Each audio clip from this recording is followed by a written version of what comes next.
In this video, I'm going to be confronting Siam Kidd. He's a cryptocurrency trader. He's made millions from cryptocurrency and indeed lost millions. He claims to be a millionaire now. Well, in this conversation that goes on for an hour, we're going through everything. Rents his own house, doesn't even buy a house.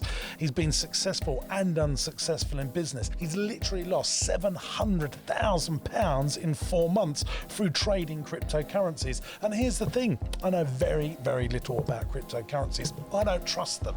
Is he going to change my mind in this video? You're going to watch. Let's go. 2017, he put the 25 grand in. This man here, he turned it into $1.1 million. And he'd done that in 4 months. And then he helped himself to a loss of £700,000. What sort of idiot manages to do that? How can you lose? You turn 25 into 1.1, then lose 700k. That's why I completely hate the idea of me putting any of my money into cryptocurrencies. You telling me right now, I'll tell you the other reason I don't want to put my money into cryptocurrencies, because of the stupid names. Just really, really makes me worry. Like Ethereum, they sound like dodgy superheroes. You've now got 350k in your bank in terms of crypto money. You've got multiple businesses that at the moment are struggling. Yep. We've got 2 good ones and 7 bad ones. Yep. God knows why you've got that many businesses anyway. Maybe that's the reason you're not being super successful. And you've got cash flow problems right now. Yeah, right now. But are you still a millionaire? Yes. Okay, well, let's get into the conversation. What do we talk about first of all? Crypto. Why should James Sinclair me put £1 or $1 into crypto? You don't. Well, why not? It's only a quid. All right, why should I put £10,000 into crypto then? Let's rephrase it. I think you should put at least 10% of your liquid net worth into crypto. Why? Because the dawn of a new revolution, the dawn of a new tech revolution is indistinguishable from a bubble. And if you go back to sort of the 90s when the internet was first coming around, everyone said, oh, it's a bubble, it's a bubble. And yes, there were loads of companies that went bust, and there were bubbly companies, but the core infrastructure, the internet, was solid. And that is still with us right now. And I get the technology, but the scoundrels, and a lot of them are scoundrels. Yeah. I would say all of them are Why don't I scams. just wait until Facebook or a government does it, or a Google does it, or a Disney does it? Why should I get involved with? No one even knows who's created these cryptos, as much as I understand it. Oh, yeah, most of them we know who all the founders are. It's Bitcoin that we don't know who created. All right, so Ethereum, that's a big one, isn't it? Ethereum, yeah. Ethereum. It sounds like how much I know. So Ethereum is created by who? Vitalik Buterin, Gavin Wood, and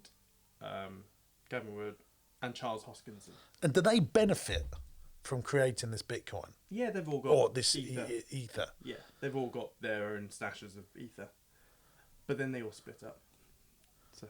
But Simon, I don't understand.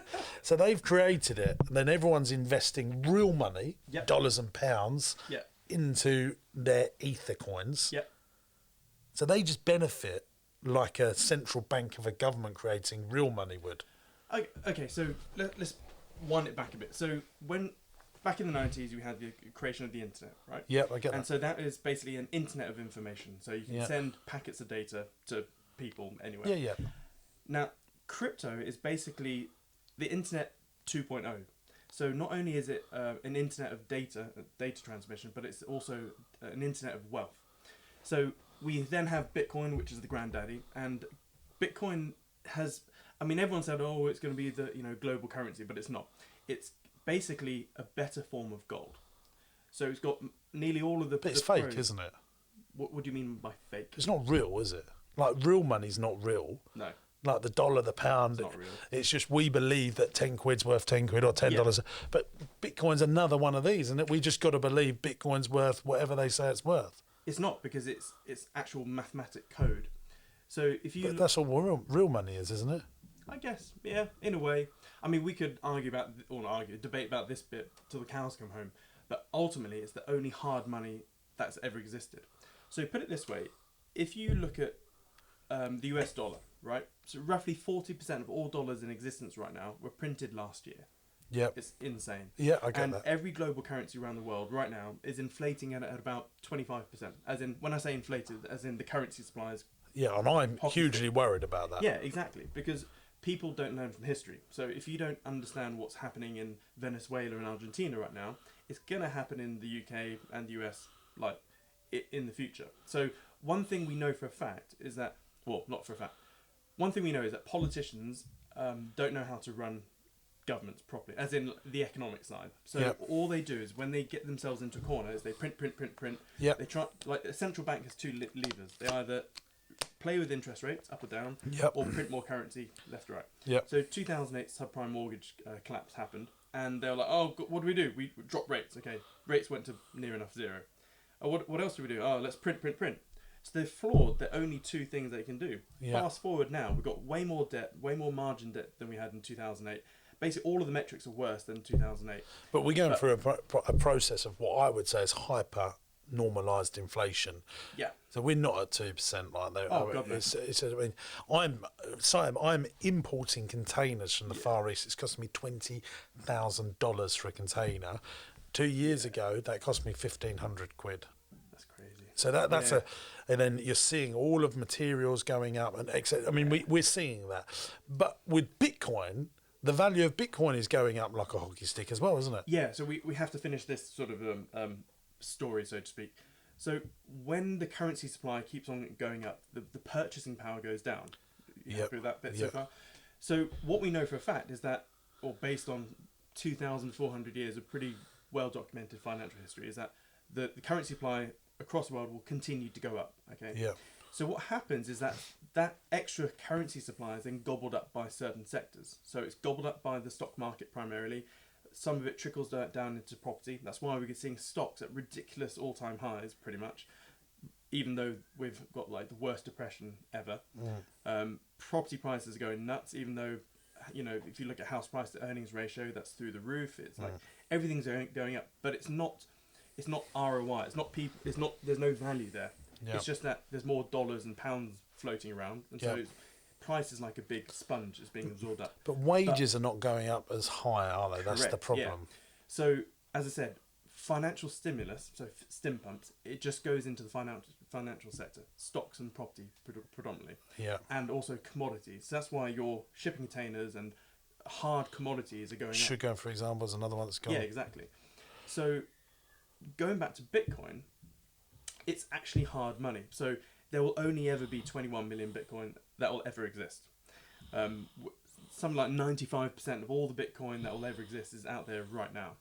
To put it in perspective, the 21st millionth Bitcoin will be mined in the year 2140, not in our lifetime. So basically most of Bitcoin supply is out there right now. When you say mined, sorry, just so I understand.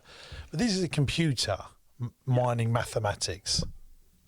Yeah, so basically, Satoshi Nakamoto, whoever he, she, they were, they created this beautiful bit of code, which is the Bitcoin network, and so every 10 minutes, there's effectively a competition, okay? And it's like, in the room right now, there's Chuds and you and myself. Let's say I'm the Bitcoin network, and I go, right, we're going to play a game. Every 10 minutes, the winner's going to make 50 Bitcoin. We're going to earn 50 Bitcoin.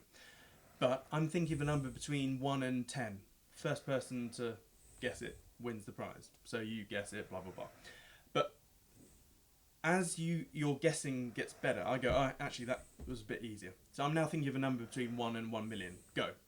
And whoever's closest within that 10-minute period gets the 50 Bitcoin, etc. And it keeps going. But now let's say Chuds gets fed up of you winning all the time. He gets a laptop. And he can basically guess more numbers faster than you can manually. So guess what? He's now winning all of the Bitcoin every 10 minutes. And then there's an arms race. So now you get a better computer. And so what happens is that the amount of guessing, which is called the hash rate, is increasing. But I then have to increase my difficulty. So now I'm thinking of a number between 1 and 10 quadrillion, whatever. I get that. So, but what happens is that every 4 years, the supply reduces by half. So it started off at 50 Bitcoin being chucked out every 10 minutes. Now 6.25. But the thing that you need to understand with crypto is that the stock to flow model is pretty much the only accurate thing in the crypto world. So stock to flow has been around for hundreds of years, maybe thousands of years, and it's from commodities. So if you have, I don't know, water, right? You've got X amount of drinking water in the world, and let's say, I don't know, 1 million litres of fresh drinking water is being produced every year, okay, and you have the price of water, whatever that is. What if the amount of fresh drinking water halved? What would that affect on the price? What would that obviously. price would go up? Yes. Now, if the supply of water kept halving every 4 years, the price of water keeps on going up and up and up and up. Yeah. So what's happening is that we now have this shrinking supply of crypto, or Bitcoin, and we have a massively increasing supply of dollars floating out there. So it's just naturally going to push it up. Yeah. So I strongly believe we will see at least $1 million Bitcoin by 2026 and $10 million Bitcoin by 2030. Because you believe people want to grow their real currency because that's what they can base real wealth on, and tie it to Bitcoin like they would tie it to a classic car or an expensive painting, because they know there's a limited supply. Is that what you're saying? Yeah, like Economics 101 is that it is stupid to store your wealth in a form which is flittering away. Like, would you store your wealth in an ice cube in the Sahara Desert? Yeah, you I get that. It's melting away. The pound is no different. I get that, but what the pound has behind it, or what the dollar has behind it, or the euro has behind it, is police forces, establishment, armies, courts, justice systems, and governments that are, most governments around the world are pretty well established. Yeah. You know, like the UK government and the American government are pretty well established and have power. Yeah. Those, you know, they control people's minds and they can control people physically should they wish to. Yeah. And you don't disagree with that? I agree with you. Bitcoin doesn't have that, does it? No. It's a foreign currency to everyone. Yeah. And so I agree with you. All the governments around the world and central banks do not like Bitcoin because it affects the power, the power hegemony, if that's the right word. It really affects their power. And if we go past 2,000 years of history, the people that controlled the armies and the police force, or whatever, army or police force or justice system, ultimately always have the control. Correct. Well, they used to use religion, didn't they, as another way of control. But actually, people are moving away from religion. And I mean, there are people that still massively believe, aren't there? But certainly my circle of friends and most of my family are not driven by religion. It's a fading concept. Yeah. And then there's extremism, isn't there? I think we all know we don't need to go down that route here. Yeah. But that is, do you see that ever happening with a government? I don't. So... Because it hasn't happened before, has it? No, if you look at the overall trends, where the world is trending to is a hyper-centralized control base. So without sounding too conspiratorial, basically it means one world government. And so the whole bollocks that we've seen over the last couple of years is massively concentrating control into central entities. Yeah. So if you were to logically cast your mind forward, it wouldn't be crazy to assume that over the next 20 years, maybe more, we'll have a one world police force, one world military, one world health organization, pretty much already got it, one world everything. Because those that have the power, they always want to consolidate the power. Because there's tiny little doors, as in there's only a teeny weeny bit of supply, there's a tsunami of cash about to flow in. Now, what's happening right now is where's that cash coming from? Everyone. There's banks, billionaires, countries, and entrepreneurs. I'll tell you something. Right. So I was speaking to my bank. Sorry about the tangent. No, I bank privately, and I spoke to my bank manager 5 years ago about crypto, and it all sort of came about. And he said, "We're not interested. No, we're not in. No." It's like a big. And then I started seeing more stuff like in mainstream press, like the FT, the Times, the Telegraph, that don't ever. So then I started, whoa, and I started talking to him, and more people are talking about it now in a mainstream conversation. But I still don't want to get involved because I don't. You'll be forced to eventually. I get that, but I would always. I'm not interested in making like 25 to 1.1 million. Although it sounds attractive, I always think that there's always going to be problems. And there is problems because you lost 700 grand in 4 months from your 1.1 and you're still up. Yeah. Fantastic. Congratulations for you. But for me, business entrepreneurship and building trading businesses are still, to me, where I want to put my money, Yeah, because it's my that's what I priority as well. like. But you really know your because you've just gone through and done all that stuff that you just explained. I don't want to get involved in it because I think you really need to know what you're doing. And I think you probably really do, don't you? Well, not necessarily. This is why if you were to put 1 to 10% of your Change liquid my net mind, worth, baby. if you would just put it as it's a hedge against uncertainty at the end of the day. Yeah. And But from my point of view, Yeah. when you say that, well, I'll say, well, I'll put some into commercial property or into another type of business if that business goes. And my thought process, and this is where I want you to change my mind, is the 7 billion people on the planet are going to need some form of goods and services. Yeah. Whether that is to come to one of my visitor attractions, buy one of my teddy bears or buy some of my ice cream, or rent one of my houses or rent one of my commercial properties. I have hedge fund in my head that if one goes, the other ones will pick up. Yeah. Now, do you believe that we are going to see no real money in 50 years' time, and there won't be a pound, there won't be a dollar, it'll all be... No, there will be that. So in my crypto book I wrote, I think 2017, I said what we'll see over the next few years is a massive wave of central bank currencies. They're now calling them CBDCs, central bank digital currencies. And what will happen is that they will cryptify their current, the current. So you'll see crypto pound, crypto dollar, whatever they want to call it. Yeah. And the Bank of England and the Federal Reserve, they're already talking about this. So I've seen them talking about it. Yeah, I've read stuff, yeah. And it's a massive, ultimately it's a massive war against cash. So what you'll see is that they'll start demonizing cash. In fact, already there are businesses everywhere you go, we're saying we only accept card payments or whatever. Well, you're talking to them, mate. I don't take cash anymore. Okay, fair enough. Because it's inconvenient. Yeah, exactly. I don't want to count it, bank it. It costs money to stop theft. But am I now part of the problem? Is that what you're about to say? No, you're not part of the problem. It's just what the press will be demonizing because it will spread all sorts of stuff. But what the main reason governments want to go completely cashless is for optics. Because at the moment you can do cash and hand jobs, you can hide cash on the mattress. Yep. They want their grubby hands on the tax. Yep. Because tax revenue is every country's main income stream, pretty much, especially the UK. Yeah. So what they want to do is they want to effectively we're sheep all over the hills. Yep, right, I agree with that. Yep. And if you're a farmer and you just got a big deal that you needed loads of wool or mutton or whatever, you don't go with a shotgun to eat sheep on the hills and bang. You round them up into the pen. And then you force them through the abattoir. Okay, bad analogy. I'm so sorry. So what in the money sense, what they're doing is they're rounding us up into the pen. Okay, that pen is a fully cashless society. Okay, and then once they go fully cashless, and you can't escape, you can't go into cash or you can't go to gold or whatever. They'll probably just tax you at source. If they see you sending money to Bitcoin or gold or whatever, they'll probably just tax you right there. But then they can go to negative rates. See, that is a massive income stream. So imagine every person in the UK, it was all cashless, and then all of a sudden they go, oh yeah, times are tough, we're going to -2% rates. Yeah. How many billions per year would the government make? And there's nothing we can do because you can't escape. So we're But if you're borrowing money, negative rates are good, aren't they? yeah. If you're investing in growing a business...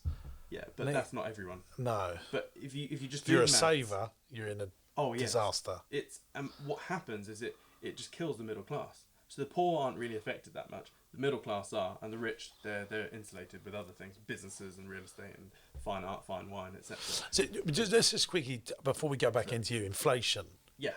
What do you think is going to happen if we sit in here, 2021, so let's go 2030, so just shy of under 10 years. Yeah.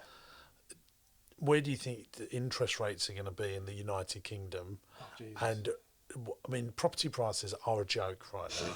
I mean, it's unbelievable how much things are going up.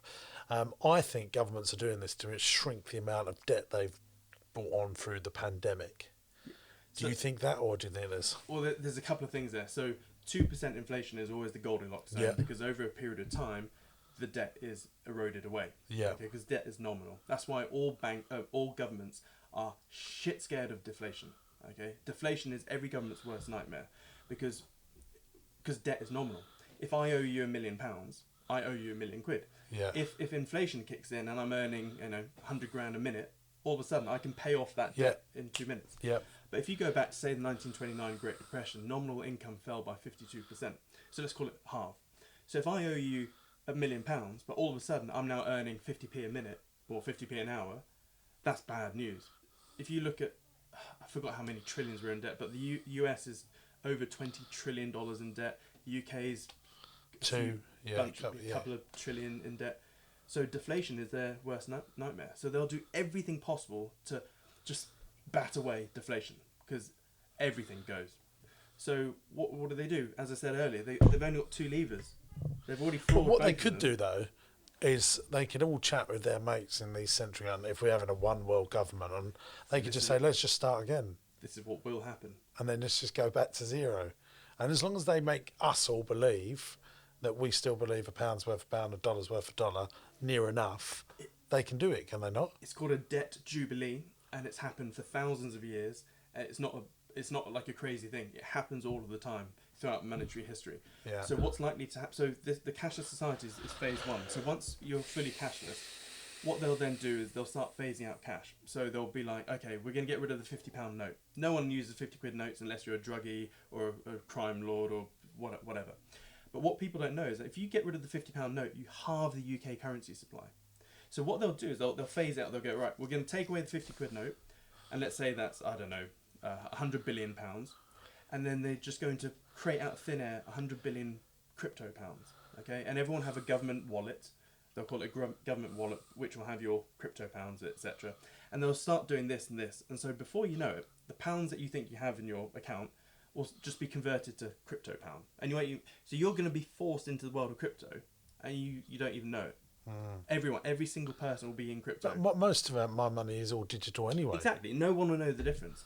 I said a couple of years ago they're going to start increasing the contactless limits, and it's now like over 100 quid. I had a big dinner and I paid on my phone. I was like, that's really easy.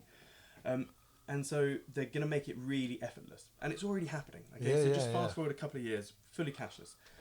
So 2008, banks got bailed out, massive public outcry, and it's not going to happen again. There's just too much social pressure to do that again. So what will happen? But they're so well capitalised right now. They're not though. They're not. They're not Sam, capitalised. why are you saying that? You know they are. They're not capitalised at all. Look at their balance sheet. They got tens of billions. Imagine a seesaw, right? They've got $100 billion of AUM, assets under management of some sort. Yeah. What is backing that? That's all derivatives, pretty much. And they've only got probably less than 10% in actual capital reserves. So if you look at the Basel II Accords from the biz, the capital adequacy ratios went up a bit, but they're massively underfunded. It's all of the money in the world is full of derivatives, basically. They're not capitalised. UK banks are in a good position. They won't need bailing out, even if property prices or loans, 30% of their loans get called in. Agree to disagree on that one. Let's find out what happens, and but we can rewatch this in 9 years. I look at this stuff, and I don't know if you know stuff that I don't, and maybe you do, but my understanding is that basically when a bank lends £1 to my business, they need to keep £1.30. Not anymore. But that they still have. They don't. That hasn't existed for decades, mate. So you're talking about fractional reserve banking. It's fractional reserve lending, and that hasn't happened for a long time. But okay. I think that the banks are not in 2008. They were lending £1, and they didn't have £1 in their reserves. Yeah, they still don't. Yeah, they don't. When you get a loan out, or a mortgage, a loan, some form of credit card, a store card, or whatever, and let's say you get a 10 grand loan. Yeah. That loan comes from nowhere. I get that. They literally print it out of thin air, and it's not backed by anything. So what actually happens? All the money. I get that it's not. I get it's not backed by gold or anything like that. But if they lend £1 billion out to SME businesses, my understanding is they need to have, say, £500 million, just for argument's sake, still in the bank, so that if a load of them default, Yeah. they don't have to then go So you're back to talking the about government. commercial banks, not central banks. Yeah, I'm talking about commercial Okay. banks. So central Yeah, I'm not banks. talking about. Oh no, I know they just make it up as they go along. Yeah. But I'm talking about someone like NatWest, Barclays. Yeah. You know those. So the Bank of England make sure that they have capital reserves that if their loans go wrong, so they don't have a repeat of 2008. Do you agree or disagree? I agree with that. Yeah. So I'm talking about Yeah. like the Bank of England or. Yeah, I know the Bank of England. That is just a complete fantasy, and I Yeah. completely agree. Yeah. But I'm talking about commercial banks Okay, that they'll are have well some sort of- capitalised, unless that's all a lie. But they publish their balance sheets saying we have lent out. And the other thing these banks do, I mean, it's bloody unbelievable. I know RBS Group or NatWest Group, whatever they're called now, they've they've allowed for bad loans.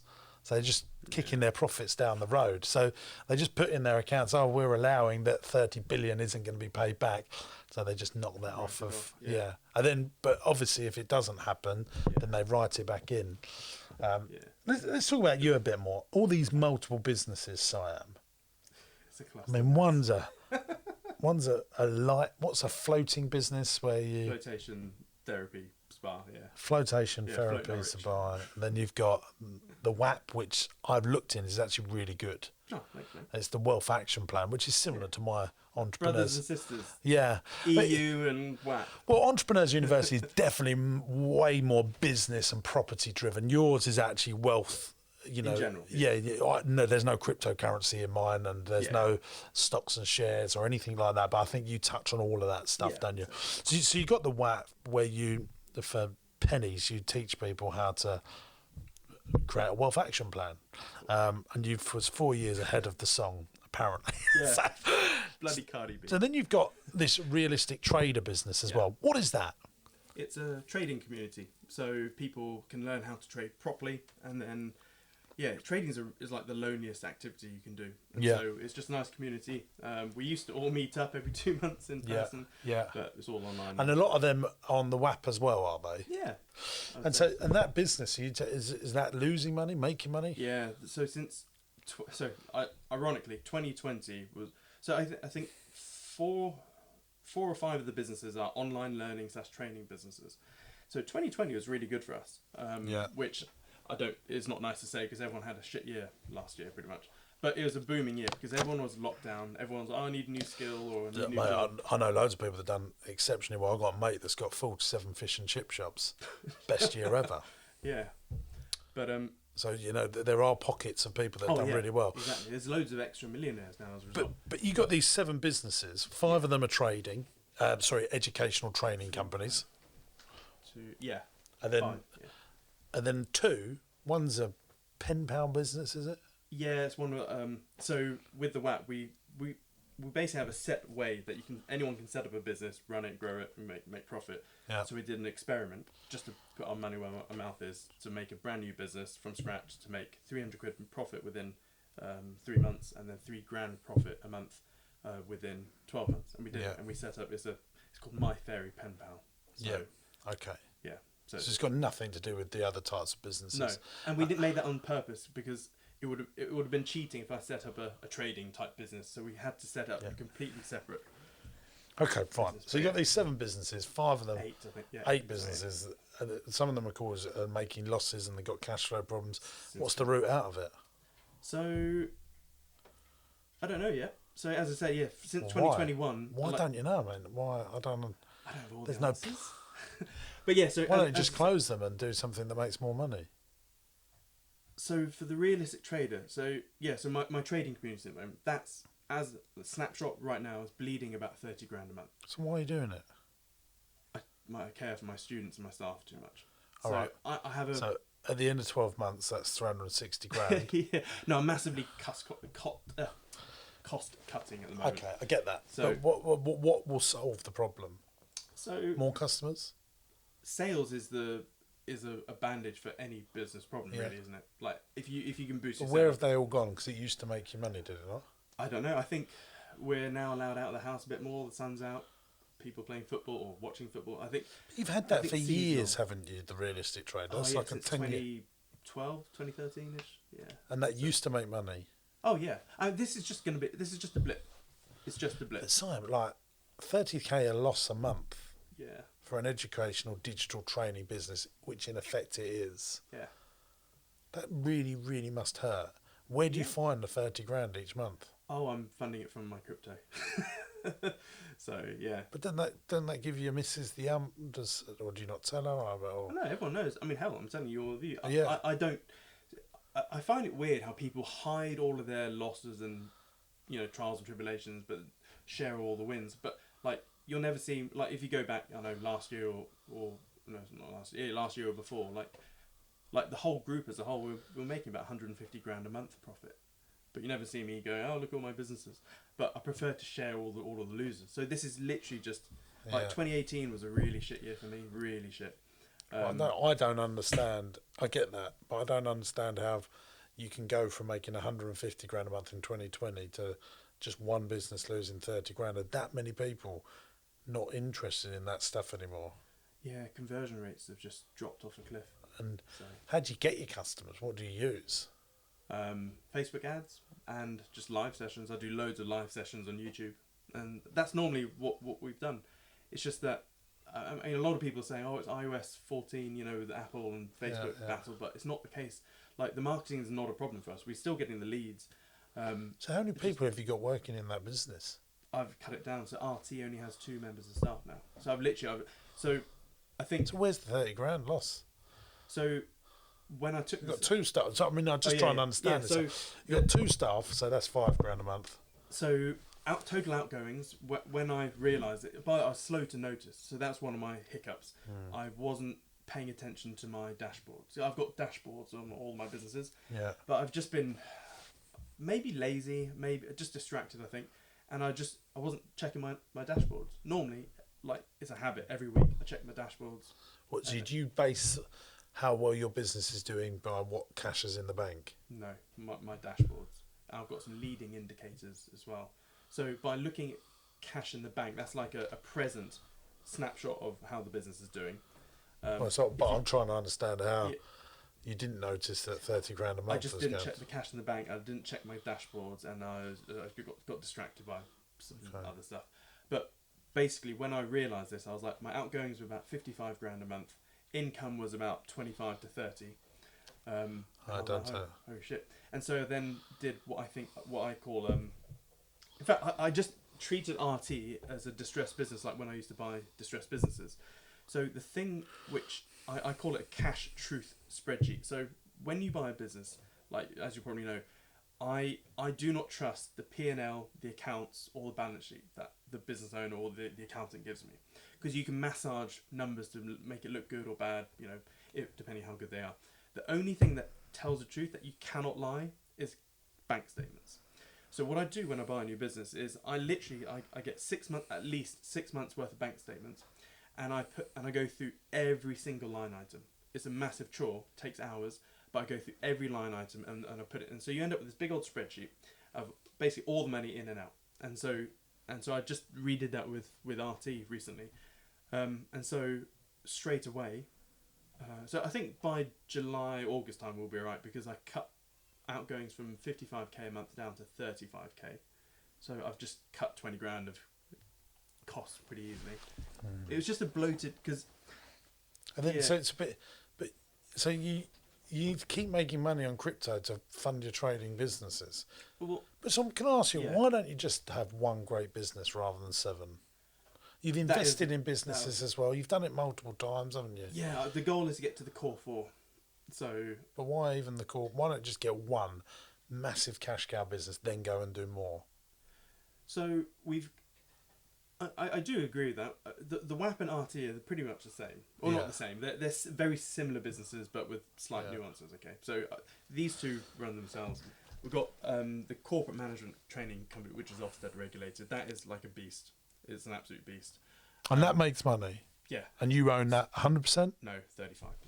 So interesting to know why you as well want to get involved with businesses with 35% shareholding. Why? I mean, it's not like being an investor. I mean, that's like a much more than just 10%, isn't it? But it's not really control. It's a really, where have you made that decision? So this stems from all the years of mergers and acquisitions and me being absolutely, well, not screwed over, but let me give you some more context to this, because I am a man that's bought, as you know, lots of businesses. When I buy them, I own them 100% outright. And when people ask me to invest in their business, my answer is always, I haven't got enough cash to invest in your business, because I want to invest any spare money I have in my portfolio, because they still need loads of cash. If I sold one of my businesses, or all my businesses one day, then that's when I'm going to put my investor headset on and go, right, I'm now going to invest into the people. And I'd probably only invest 25% and then probably offer them loans to grow the business, then pay me an interest. But that's how I would set that up in real simplistic terms. You, however, though, own a collection of businesses 100%. Like the WAP and real estate. They are your businesses. But then you've chosen to invest in not one, but I think 2 or maybe 3 businesses. Dozens. Yeah. I don't get why that's sensible. Oh, it wasn't. So why? But you only that wasn't sensible. But you're continuing to do it again. No. So at one point I had 15 businesses, and I've been offering them, getting rid of them. So I'm down to 8. So it all stemmed back from 2015 when I got into M&A, mergers and acquisitions, and I went down the whole buying distressed businesses, trying to turn them around, etc. Well, I've done that. Yeah. Yeah, and it's an absolute cluster mess. I disagree.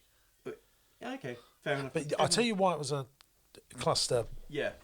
Expletive there. Ecosystem.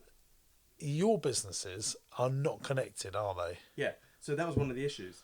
I was buying all these different businesses, and they weren't congruent to the existing ecosystem. I completely get that. So that was one thing I learned very quickly. Do you think you made those mistakes because you had the money? Yeah, I was a fool with his money, and I got parted with my my cash. But I'm a bit different. I treat everything like a computer game. So I'm a gamer. I love playing computer games, and I treat life like a computer game. And so what I do is I go all in on whatever I do. I make all the mistakes I can, but my mantra is do, fail, learn, pivot. And I do that faster than anyone I know. So I've made more mistakes than anyone I know, but I pivot faster. And so I learn a lot faster. So when I went into M&A, I made every mistake you can do with M&A. I bought the UK's oldest pottery company. It had the Royal Seals, Hudson and Middleton's. One of the biggest pottery factories is based in Stoke. What was I doing with a pottery factory? I don't know. What was you doing with pottery? Dicking about, wasting money. And what, have you still got that company? No. So we tried to save it. So it was in administration. 45 staff were going to be lost. We thought we could save 25 staff, turn it around. What happened to it? British Gas, bastards. So they screwed us over. So what happened is that the reason it was going bust is the previous director rinsed it. And he also ran up a £300,000 bill, a gas bill with British Gas. So that then folded. We came in, we obviously set up new companies, etc. Bought the assets, and then we had these massive kilns. You can't make clay and pottery without these massive kilns. So we're in, and then we're like, all right, we need gas. And British Gas, no, you owe us 300 odd grand. And we're like, no, we don't. That was to that company that's now gone bust. I was like, no, well, we're not going to give you gas until that's settled. 6 months later, the gas turned on, but what happened in those 6 months? All our sales bled. We lost the Royal Seal, like all our online sales. We had to turn the website off. I mean, so what happened? Have you sold it? Oh no, we just wound it down. So I lost 50 grand in that deal. My mate lost 50 grand in that deal, and we could only save those 25 staff for 6 months. So you had. Yeah. So it's just gone. Yeah, it's gone. Yeah. So. And what? Long story short, I've made loads of it. Where did you get? Someone must have been giving you these ideas, or you read some books and you thought, yeah, I'll just go off. And I mean, you really need to know what you're doing to buy businesses, don't you? And yeah, or you can learn the hard way, like I did. But now, through all of those sort of errors, I've got, when I buy a business now, it's what I call a LAURA. I've got a low risk acquisition method. So going back to your previous question, why 35%? Well, my criteria when I buy businesses now, it needs to be making 300k net profit minimum, 30% net margin minimum, been running for at least 3 years or 3 years of accounts, scalable online, and obviously congruent to my existing ecosystem. and an existing management team. Thing is, when I buy a new business now, I don't want to dick around with the operations of the business. I want the manager or the director to still be there with the team, so I can then tinker with my. I've got a toolbox of things. When did you come up with that Laura methodology? I was making 300 profit a year. No, it wasn't. So why did you buy it? Yeah, it's good to have rules, but you need to stick to them. Yeah. But so he was amazing. I mean, it was a rhetorical. I knew because you told me before we come on air. I'm thinking he's come up with all these little systems. I know he ain't following them. Yeah, but he was a friend, and I wanted to help him out. I know friends and business don't mix. But yeah, so why didn't you come talk to me? I could have told you loads of. If you deals like that, pass. I mean, I don't. Simon, what annoys me about you is I've known you a long time. It's actually a good marketeer, aren't you? You understand. No, but you do understand marketing more than most business owners. If I got 1,000 business owners in a room, I would say you would be in the top 50 that would get marketing. Cool. Would you disagree or agree on that? I think, yeah, just out of necessity. But you understand copy, you understand headlines, you understand Facebook ads, you can do Google PPC, you know about marketing, you know about funnels, you know way more than most business owners. And my understanding is that most business owners are actually not very good at marketing, but very good at the operations of their business. Correct. You understand the methodology that the best business owners that make the most profit are marketeers and operators second. That's why I had that Laura method. But no, I'm asking you a direct question. Yeah. You get that though, don't you? I agree, yeah. So you are, I would say, a good to excellent marketeer. Yeah, maybe. You also know quite a lot about money, don't you? Yeah, that's my main skill. You understand about return on investment. Yeah. Like, you're pretty good with a spreadsheet. Yeah. You're a nice person and you're quite smart. But you just seem to make, in my opinion, quite stupid business acquisition decisions. Yeah, but I don't take life seriously. This is all fun and games for me. Like, it really is. Like, I am wealthy. I'm comfortable. I've got a nice take-home income every month. I've got... What do you take home a month? 10k or 9.5 grand a month to take home. And, like, at one point it was 20k, but then I didn't really need it. So with all of our personal outgoings, we lived really comfortably without wanting for anything. What's your mortgage? Don't have a house. Why don't you have a house? I think it's silly.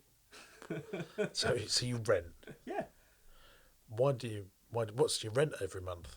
£3 grand a month, or 2,995. Yeah. So you pay.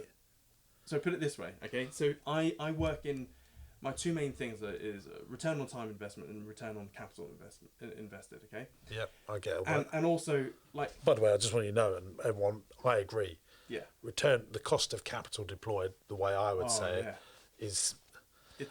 But I don't think you're very good at that, based on your history. You're just looking at a little snapshot.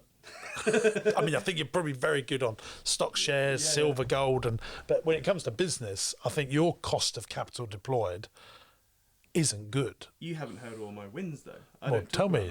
I want to know some of your business wins. Business wins. Yeah, okay. Business wins. Okay, so take. And then I want to come into why you rent your house. I don't want to forget that. Okay, let's go back to the rent. Okay, so a business win. So the corporate management training business, which I got 35% of, when I got into that business, it was doing about 10 grand a month profit. Yeah. Okay? And I saw potential. And in fact, it was a marketing thing. It was ridiculous. So they had a big old call center. Yeah. And they were doing cold calling. Yeah. And their client journey was just cold call to meeting to tender to sale. Yeah. Okay. Yeah. Yeah. Or not even tender, just sale. And the conversion rate from cold call to a meeting was 0.5%. Right. And I was like, Jesus, this is just like throwing huge amounts of mud at the wall, just hoping. And so when I looked at that business, I was like, well, all I need to do is 10x that stat there, and the whole business explodes. Yeah. Has it exploded? Yeah, it did. Because what we then took it from 10k a month profit to it was doing at 150 to 200k a month profit. And how many people employed by that business? 40-ish. Where are they based? Ipswich. So, and the beauty of it is that... sorry, can I just get... You own that 100%? 35%. So if they came to you and said, Sam, we'd like to buy you out now... I'd say no. In fact, we've had that conversation quite recently. I said, no, I'm in this for the long haul. So. What if they offered you 5 million? I'd move, yeah. 4 Everything million? has a price. Everyone says, oh, you can't buy it. Everything in life has a price. 4 million? Yeah. 2.5. No. It's a 10 mil business, easy. So your share, you think, is worth 3.5 million? So. And the people that own 65%, one person or one person. Yeah. So has he got the that you're still there? She. She. No, we get on well. Yeah, she's one of the most kindest, loveliest ladies you'll ever meet. I'm not going to say the name of the business. No, I get that. Yeah, but yeah, she's amazing, and the team behind her, amazing. Put it this way, before I got into the business, obviously it was. Do you do anything for it? I did, not now. That's why she wants you out. No, she doesn't want me out. No, we just Or had she an offered open to conversation. buy you out. No, it wasn't really that. It was like, it's just a Can I just? Okay. Right. So that's been a win. Yeah, and not only that. So when we went in, I was like, what are the best clients that we can target? Because we target companies between 500 staff to 5,000 staff or upwards. Okay, and so we're like, okay, banks, councils, secondary schools, NHS. I mean, NHS I think at the time was the 4th biggest employer on the planet. To the point where 50% of our client base is NHS contracts. And not only back then, because you're asking for business wins, I think the biggest contract size when I went in was like 50 grand. So I was like, right, we need to, so I'm going to change the conversion rate up here, and we're going to use each contract as a stepping stone upwards. Okay. So what we then, so now I think the biggest contract we won was, I know we've got a London City Council contract for £500,000 over 18 months. I think that was the biggest one. But we just. So it's a good business. Yeah, and also it's because it's Ofsted regulated and ESFA funded. We got this. I'm not a fan of business moats, but I guess it is a moat. So there's not many companies, training providers that have the same sort of quals as we do. So for example, let's say because there's a thing called the apprenticeship levy scheme at the moment, and there's lots of various threads of that. But let's say Chud wants an MBA. And an MBA is, I don't know, call it 20 grand. He'll come to you and say, hey boss, I would like, or hey Jimbo, I'd like to have this MBA please. But through the scheme, all you need to do is pay 5%. I'm bad at maths. What's 5% of 20k? A grand? Yeah, grand, yeah. Something like that. So you pay my company £1,000 and the government will pay us 95% of that. Yeah. So we then do the trade, yeah. And so that's a win. That's a win. Other than we've been paused since 2020. As I said, like. So you haven't had any money out of it since 2020? Oh no, because the NHS has paused all the contracts. Fine. So it was a win up to 2020. It still is a win. But you haven't had any money in nearly 2 years. Oh no, it is still cash flow, but we don't take any money out of it. Yeah. Okay, fine. So. Why do you rent your house? Why don't you buy a house? It's the capital deployment thing. So put it this way: at the moment, I live in a £2.5 million house. Yeah. And the rent is £3 grand a month. Yeah. So let's just calculate the yield, the gross yield, not the net yield. So what was that 36 grand a year? Let's just say it's two. But with your earnings, you could say your mortgage on that. You'd have to. It's 1.8% gross. Yeah, but in 10 years' time, based on the UK, that has to be worth £5 million. Maybe. But that's what's been happening for the last 100 years. No, it's not. That's incorrect. Everyone that says property prices double every 10 years is a lie. If you look at UK property all mine have. If you look at UK property prices from 1900 to 1965, they were flat. And then you have to look at what happened from 1965 onwards. It's the massive expansion of the currency supply. Okay. So although prices have gone up, real prices is iffy. But going back to the renting thing. So, but you could rent if you got an interest-only mortgage with a private bank and with the income that you say that you earn. I reckon your mortgage would be about £2.5 grand a month, but you'd have to put a deposit in. The deposit's the problem for you. Stamp duty, deposit.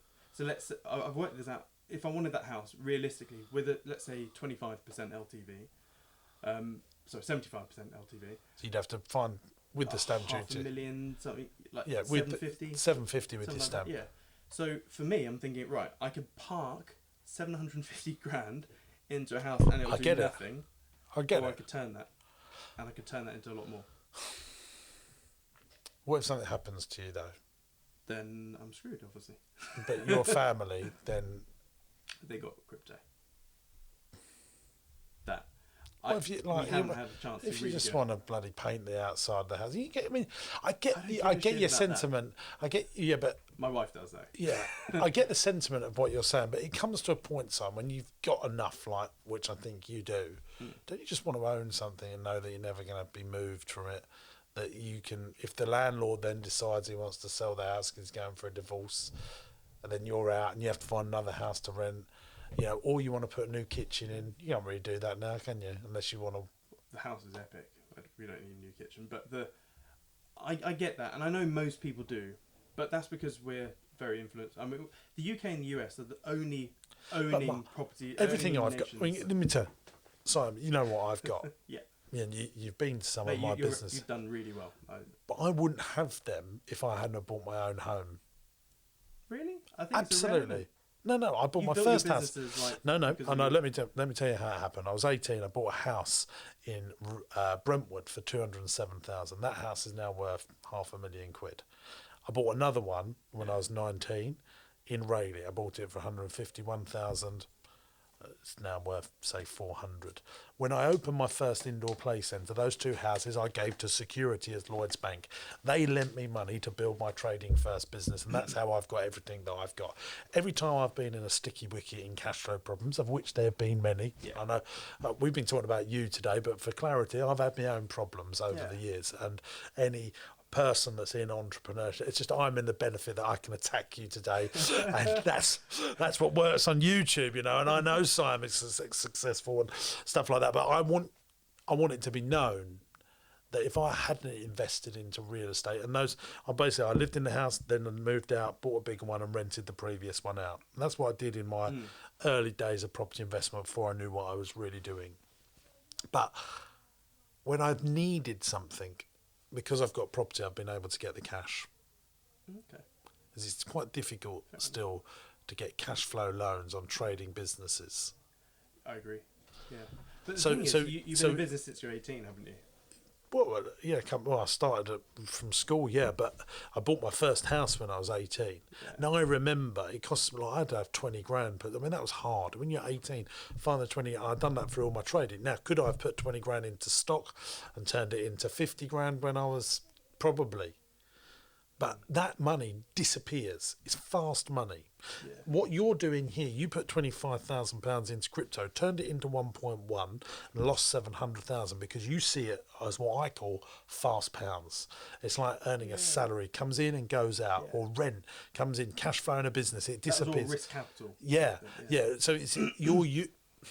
What I'm trying to say is, entrepreneurial people have a different relationship to money than the man or the woman on the street. Yeah.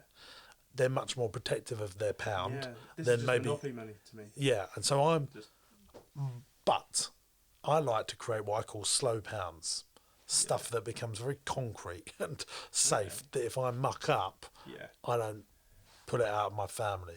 Okay. And that's what I see real estate as. And here's the thing. You put that 700,000 into real estate if you bought your house. You ain't keeping it there forever. After 3 years, it goes up in value. If you're an entrepreneur, you just go to a bank and then they will lend off for that 700,000. And you'll be able to borrow off your crypto as well. I promise you, I'll put any amount of But bet. you on- still- let's have a wager. Well, I mean, Let's have a wager. Come and on. I'm sure you can borrow off your crypto. I Yeah. get your point there. But wouldn't you just like to own a bit of real estate and diversify your portfolio a little bit there? Or are you just going to rent No. for the rest of your life? This is like an ongoing thing that we have, my wife and I. Like, she is like, well, we've got 2 young kids. She wants to nest. She wants, I get it. I completely get that. And then if you die, Yeah. is she a crypto specialist like you?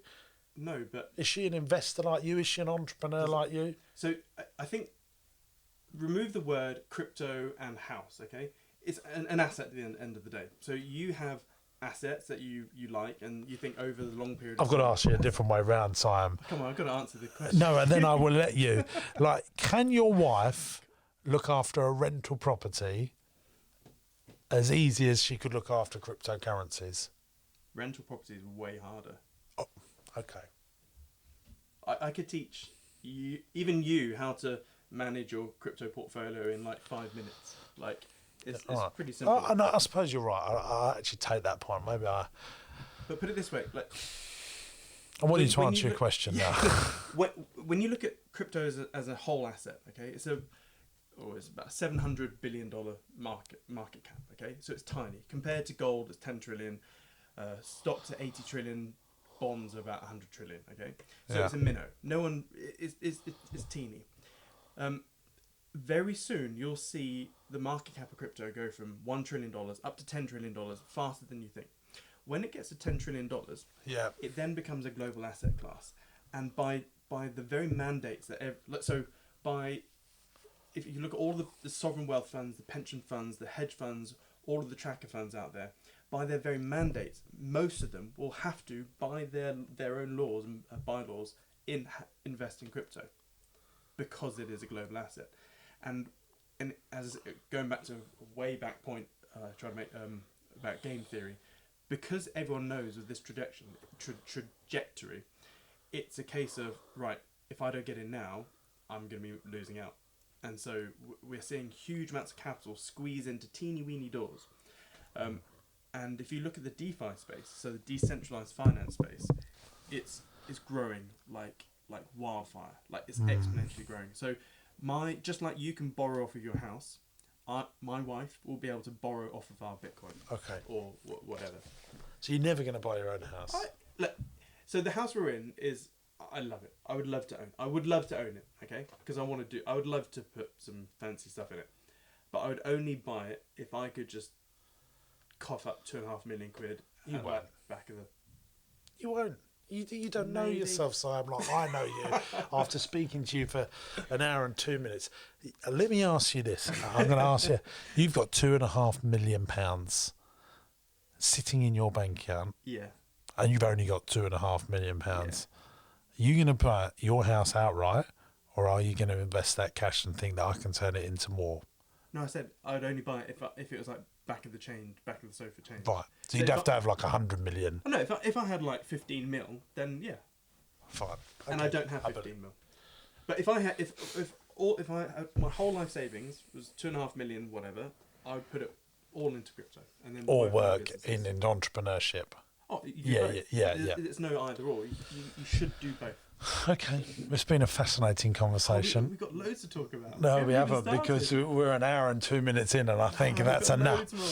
loads more. Siam Kidd, if people want to learn more about cryptocurrency, because I do believe that you are one of the few that really, I mean, she's given me another education in it today, but if people want to find out about you, you've got a banging YouTube channel, haven't you? Yeah, just Siam Kidd on YouTube. Yeah, that's SIAMKIDD. We'll put a link in the video description. Siam Kidd, it's been a fascinating conversation again. It's probably the longest that I've ever had. Is it? Yeah, Oh, yeah. wow. I'm very strict on it, but it's been good. Thanks for watching, gang. Let's go.